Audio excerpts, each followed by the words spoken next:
Adilabad Congress party assembly in charge Kandi Srinivasa Reddy camp కార్యాలయం ప్రజాసేవ భవన్ నిత్యం అభిమానులు నాయకులు కార్యకర్తలతో సందడిగా మారుతోంది. ఆదిలాబాద్ పట్టణంలోని వార్డు నెంబర్ 10 రామ్నగర్ కాలనీకి చెందిన మాజీ ఎంపీటీసీ జి సాంబాజీ, బీసీ నాయకులు భాస్కర్తో పాటు పలువురు కాలనీ వాసులు కంది శ్రీనివాసరెడ్డి సమక్షంలో కాంగ్రెస్ పార్టీలోకి చేరారు. వారందరికీ కండువాలు కప్పి కేసీఆర్ సాదరంగా పార్టీలోకి ఆహ్వానం పలికారు. రానున్న పార్లమెంట్ ఎన్నికలతో పాటు స్థానిక సంస్థల ఎన్నికల్లోనూ కలిసికట్టుగా పనిచేసి కాంగ్రెస్ పార్టీ అభ్యర్థులు గెలుపునకు కృషి చేయాలని కంది శ్రీనివాసరెడ్డి పిలుపునిచ్చారు. 100 రోజుల కాంగ్రెస్ పాలనలో ప్రజలకు ఎన్నో సంక్షేమ పథకాలు దరిచేరాయని, గ్యారంటీ హామీలతో ప్రభుత్వం మాట నిలబెట్టుకుందని ఆయన అన్నారు.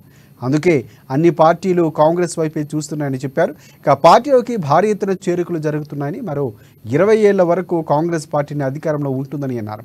పార్టీలో చేరిన కాలనీ వాసుల్లో కె తుకారాం, ఏ హనుమాన్లు, అలాగే A Ravinder, R Venkati, A Lingareddy, M Vithoba Hanumanlu, K Raghu, Shivadas, Kishan, Jafar తదితరులు ఉన్నారు. ఈ కార్యక్రమంలో పలువురు కాంగ్రెస్ పార్టీ నాయకులు, కార్యకర్తలు పాల్గొన్నారు.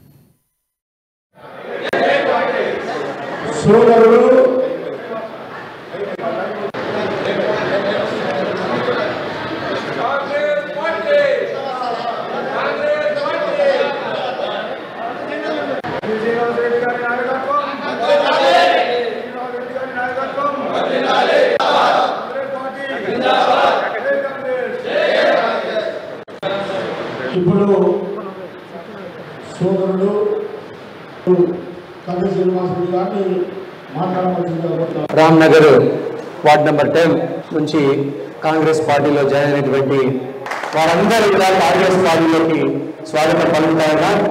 ఇంకా బీఆర్ఎస్ నాయకులు కేటీఆర్, హరీష్ రావు ఇలాంటి వ్యక్తులు ప్రభుత్వాన్ని పడగొడతామని అంటున్నారు. ఒరే ఎవర్రా ప్రభుత్వాన్ని పడగొట్టేది?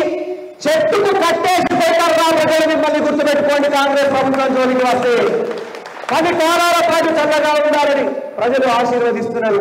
గుర్తుపెట్టుకోండి, కాంగ్రెస్ పార్టీ, కాంగ్రెస్ ప్రభుత్వం పూర్తి మెజార్టీతో అధికారంలోకి వచ్చినటువంటి ప్రభుత్వం.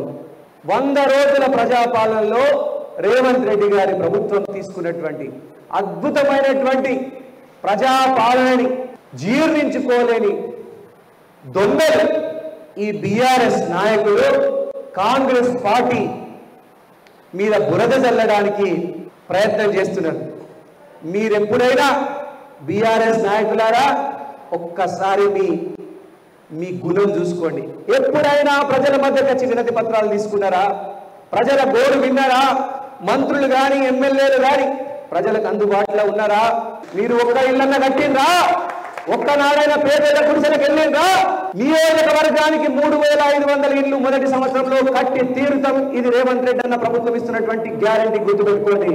ఏ సంక్షేమ ఫలం, ఉచిత బస్సు ప్రయాణం కానీ, 200 యూనిట్ల విద్యుత్ కానీ, 5 లక్షల రూపాయల ఇల్లు కానీ, ఇవన్నీ మా ఆడబిడ్డలకు, మా ఆడపడుచుకి రేవంత్ రెడ్డి అన్న ఇస్తున్నటువంటి ఒక గొప్ప వరం. 100 రోజుల ప్రభుత్వం.